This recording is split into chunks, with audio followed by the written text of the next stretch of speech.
Let's learn about magnets. A magnet is a piece of metal that attracts objects containing metals like iron, nickel or cobalt. Magnet itself is made up of iron, nickel or cobalt. If you place a bar magnet in a box of iron filings, and lift it back, you will be amazed to see that most of the iron filings stick at the two ends of the bar magnet. These two ends of the magnet are known as its poles. The power of attraction of a magnet is strongest at its poles. When you tie a thread in the middle of this magnet, and freely suspend it, you will find that it aligns itself in a particular direction. Try it again and you will see that it again aligns itself in the same direction. This direction is the north-south direction. Magnet aligns itself according to the Earth's magnetic field. The pole pointing towards north, or the north-seeking pole, is called the North Pole. The pole pointing towards the south, or the south-seeking pole, is called the South Pole.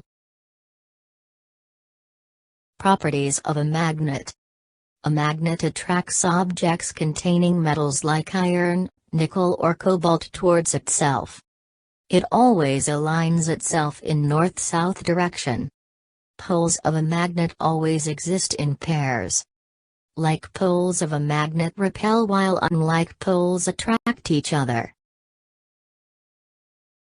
We have already learnt about first two properties of the magnet. Let's understand the remaining two. If you cut a bar magnet from the middle, this doesn't mean that you have separated its two poles. That is, the newly formed two pieces of bar magnets will again have their own north and south poles. If you again cut these magnets into even smaller halves, the halves will again have their own north and south poles.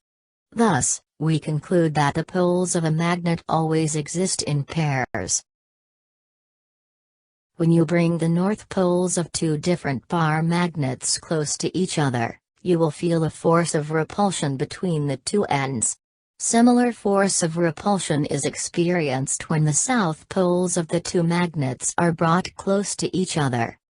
Now, if you bring north pole one magnet close to the south pole of the other magnet, you will feel a force of attraction between the two poles, and the poles will stick to each other. Thus, we conclude that like poles of a magnet repel while unlike poles attract each other. Repulsion is a sure test for magnetism. A metal piece made of iron, nickel or cobalt will always get attracted by a magnet, but only a magnet can repel another magnet.